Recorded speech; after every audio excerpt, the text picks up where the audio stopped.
히든 마코프 모델을 위한 R 프로그램 오늘 시연하겠습니다.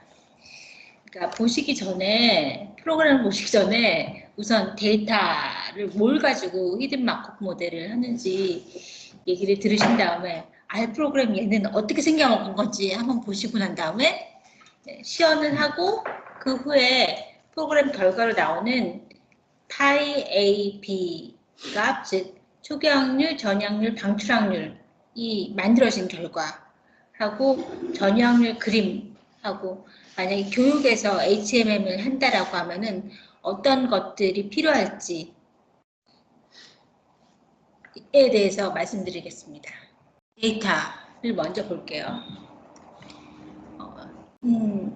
이 데이터는 1996년 노던 아일랜드에서 만들어진 데이터예요. 네, 여기는 그 의무교육을 마치는 시점이 만 16세인가 봐요. 근데 우리가 만약에 여기에 가 있다라고 생각을 합시다. 1996년에 1999년에 만 16세였어요. 그렇다고 생각을 해보는 거예요. 그리고 나서 이 학생들이 의무교육을 마친 다음에 직장을 구할 때까지 1개월마다 72개월 동안 코드 조사를 한 거예요. 전체 712명에 대해서 했는데 이 712명 중에 한 명, 제일 친절하신 최진영님 왜 있다라고 생각을 해봅시다. 최진영님을 72개월 동안 코드 조사를 했으니까 72번은 이분한테 계속 조사를 한 거예요. 너는 지금 뭐 하고 있니? 뭐 그거를 72번을 물어본 거죠. 그러니까 6년 동안 조사를 한 거예요. 근데 여기에 계시는 분들도 다 계시다라고 생각을 해보면 712명 중에 뭐 저기 용민님이 뭐 지금 현재 난 트레이닝을 받고 있어. 뭐 그런 거 데이터까지 다 들어가 있는 거예요.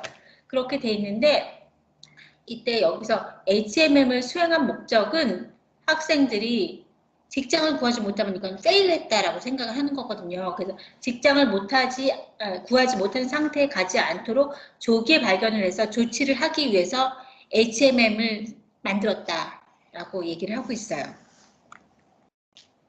데이터의 형태를 보면 이렇습니다. 1번부터 712번까지 학생이 나열되어 있는데 여기 중간중간에는 그 용무님 데이터도 있을 것이고 진영님 데이터도 있을 것이고 소연님 데이터도 있을 것이고 그럴 건데 여기 보면은 개인정보가 여기 앞에 들어가 있어요. 그리고 나서 옆으로 쭉 여기 그러니까 72개월 동안 조사한 데이터가 여기 다 들어가 있는 거예요. 여기 조사한 데이터에 보면 얘는 지금 트레이닝을 받고 있어. 아니면은 잡이 없는 상태야. 또는 그 직장을 구했어. 뭐 이런 등등의 데이터가 막 들어가 있는 거예요. 네, 그래서 이걸 보고 우리는 어떻게 적용을 하는 게 나을까? 이런 생각을 해본 거예요. 제가 HMM 관련된 사례를 교육에서 3가지 정도 말씀을 드렸어요. 첫 번째 사례는 보신 기억이 날 거예요. 한 2주 전쯤에 학생들이 한 개 유닛에 대해서 컨텐츠 3개가 있는데 컨텐츠를 들었는지 안 들었는지를 조사하는 것과 그리고 문제를 냈을 때 85점 이상을 맞았는지 안 맞았는지를 조사하는 것의 데이터에 대해서 히든 스테이트를 not mastered, mastered로 적용을 해놓고 여기 이런 HMM을 생성한 거를 여러분들께서 기억을 하실 겁니다. 또 하나는 오늘 보여드린 건데 데이터가 세로축으로 712명, 가로축으로 72개가 들어가 있다라고 할 때 이거는 observable state를 얘기를 하는 거죠. 히든 스테이트는 이렇게 생성이 될 수 있다라는 걸 보실 수가 있습니다. 그래서 그 적용하는 거를 또 생각을 해봤어요. 유니콘 사례를 맨 처음에 제가 보여드렸었는데 요거가 유니콘 사례예요. 유니콘 사례에 보시면 히든 스테이트는 not mastered로 측정을 했고 observable state를 컨텐트를 받는지 안 받는지 그리고 시험 결과가 패스했는지 안 했는지 2단계로 본 것을 얘기를 합니다. 그리고 MBAD 방금 전에 말씀드렸던 그러니까 노던 아일랜드의 학생들의 스테이트를 본 것인데 히든 스테이트 이건 잘 모르겠는데 머추리티라고 생각을 해봅시다. 얘네들이 얼마나 성숙을 했는지 그리고 옵저버블 스테이트는 월별 직업 상태로 보았는데 위에서는 2개 했는지 안 했는지를 봤다라고 하면 여기는 6개로 직업을 구했는지 안 구했는지가 아니라 직업을 구했고 트레이닝 중이고 하이어 에듀케이션으로 갔고 뭐 그런 등등이 6가지 레벨이 다 들어가 있는 거예요. 그리고 펀드세를 생각을 해보면 펀드는 지난 시간에 제가 잠시 말씀드렸었는데 히든 스테이트가 서브 컨셉과 블룸스 텍서너미 6단계 그걸로 구성이 된다라고 보고 옵저버블 스테이트는 문항이 여러 가지가 있을 때 문항별 결과를 2개로 봤다라고 했는데 앞에서 제가 이 예에서 말씀드리기를 72번 조사를 했다라고 했잖아요. 요거는 문항이 72개 있다라고 우리는 생각을 할 수 있는 겁니다. 오늘 말씀드린 예에서는 아이디가 712개가 있는데 712개가 아니라 뭐 여러 개가 있을 수도 있겠죠. 그렇게 해가지고 전체 가로축으로 72개, 제가 좀 잘못 썼습니다. 72개가 있었는데 70개라고 여기는 70개라고 했는데 뭐 몇 개가 되든 상관이 없을 거예요. 그렇게 해가지고 답에 YN 들어갈 수 있는 그러한 데이터를 그려볼 수 있지 않을까라는 생각을 했습니다. 이 프로그램은 막 보시자마자 거부감이 드시는 분들부터 계실 수도 있는데 이 프로그램은 전체적으로 어떻게 생겼냐면 필요한 펑션들을 다 가지고 오고 나서 데이터를 설정을 하고 그 다음에 시퀀스다. 얘는 타임에 그러니까 디펜던트한 거다라는 걸 설정을 해주고 난 다음에 그 다음에 HMM을 돌리는 그런 단계예요. 여기 처음에 인스톨 패키지 라이브러리 했는데 아래서는 그 다른 프로그램들에서는 어떤지 모르겠어요. 근데 필요한 펑션들이 내가 사용하는 프로그램에 다 설치되어 있을 경우에는 상관없습니다.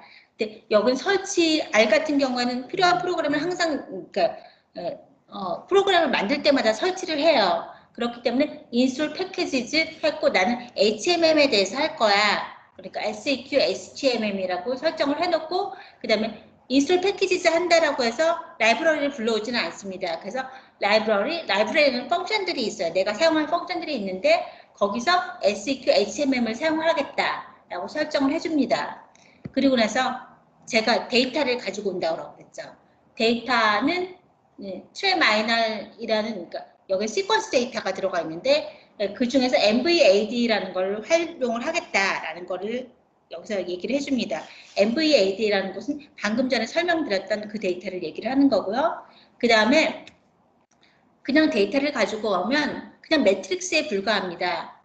가로는 시퀀스 데이터가 들어가 있는데도 그냥 컬럼 여러 개가 있는 거 그리고 세로는 712명에 있는 거 그렇게 되어 있는데 여기다 시퀀스라는 의미를 부여하자라고 해서 여기서 하는 일이 MVAD 언더바 시퀀스라는 걸 만들어주는 건데 MVAD 데이터 방금 전에 말씀드렸던 거 거기서 가지고 온데 17칼럼부터 86칼럼까지 가지고 오겠다. 17칼럼 전에는 개인정보가 막 들어가 있었잖아요. 그거 빼고 17칼럼부터 86칼럼까지 가지고 오는데 거기 데이터에는 이러한 데이터들이 들어가 있다. 이 학생이 employment 됐는지 F인지 H인지 잡리스인지 스쿨인지 트레이닝인지 이런 데이터가 들어가 있고 만약에 HMM을 한다라고 하면 코드로 할 텐데 스테이트로는 MVAD 언더바 S코즈라는 걸로 설정을 하고 만약에 그림을 그릴지 모르겠는데 그림을 그린다라고 하면 MVAD 언더바 레이블을 사용을 해라. 레이블에 있는 이름으로 employ 여기 보시면 MVAD 언더바 레이블이라는 건 employment, further education, higher education, job list, 그 다음에 school training 이런 게 들어가 있죠. 이런 값을 가지고 레이블을 설정을 해라. 그리고 X스텝은 전체 6개 단계가 있으니까 6이라고 설정을 했습니다.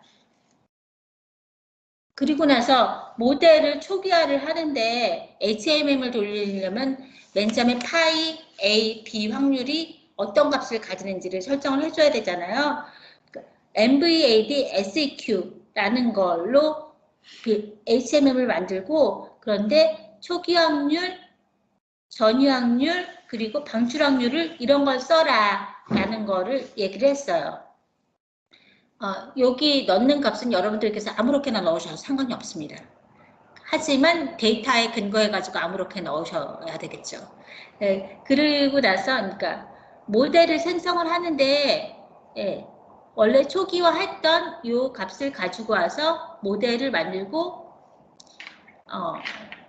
초기 값을 여기서는 랜덤리 제너레이트 한다라고 생각을 했어요. 그렇기 때문에 한 번 한 거 가지고 믿을 수가 없으니까 100번 해라 라는 옵션을 준 거예요. 인터넷에서 R 인스톨 해가지고 쳐가지고 보면은 뭐 크란점 뭐 어쩌고저쩌고 이렇게 나와요. 거기서 인스톨 해라, 다운로드 해라 라고 하면 이런 버튼이 생기는데, 이 버튼을 딱 누르면 얘가 실행이 돼요. 얘가 실행이 되면 이렇게 막 나와요. 근데 여기서 파일 버튼을 누르고 스크립트 열기를 하면은 내가 필요한 스크립트들이 막 나옵니다. 이렇게 나와가지고 그 스크립트 중에 하나를 골라가지고 열면은 이런 화면이 나와요. 이런 화면이 나와서 방금 전에 제가 설명드린 거는 여기 다 있어요. 맨 처음에 인스톨 패키지 하고, 한번 패키지를 인스톨을 하고 나면은 다시는 패키지 인스톨을 하지 않아도 됩니다. 라이브러리는 가지고 와야 돼요. C에서 생각을 해보면 include 같은 거를 생각을 할 수가 있어요.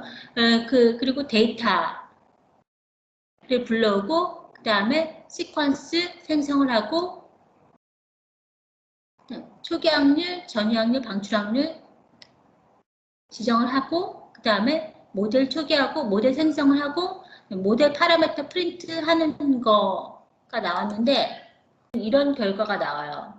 여기서 initial probability는 이렇게 데이터로 봤더니 데이터에서 이렇게 나왔다. transition probability는 이렇게 나왔다. 이렇게, 그러니까 emission probability는 이렇게 나왔다 라고 보이는데, 여러분들께서 지난 시간에 EM 알고리즘을 이해하느라고 굉장히 힘들었잖아요. 여기서는 EM 알고리즘을 사용을 하겠다라고 딱 그냥 치면은 얘가 이렇게 나와요. 그러니까 EM 알고리즘을 어렵게 생각하실 필요 없이 데이터가 넣으면 얘가 파이 A, B를 구해줘 라고 생각을 하시면 됩니다. 이렇게 데이터가 나와가지고 EM 리절트 제가 가지고 와보라고 했더니 로그 라이클리우드는 이렇게 구했는데 스테빌라이즈 되는 시점에는 이런 값을 가지더라 라는 얘기를 해주고 있습니다.